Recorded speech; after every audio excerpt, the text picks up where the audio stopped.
ជួបពន់ក្នុងចិត្តមិនដែលរួញរាលំបាកយ៉ាងណាដាក់ចិត្តដាក់កាយស៊ូទ្រាំប្រឹងប្រែងធ្វើការរាប់ប្រាក់ដាក់ទុកសន្សំ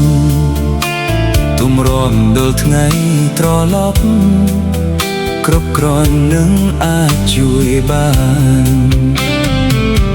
ពាក្យចាចាជប៉ុនលំបាកខ្លាំងណាស់តែបោជុំណាស់គ្រួសារនឹងអាចប្រសើរ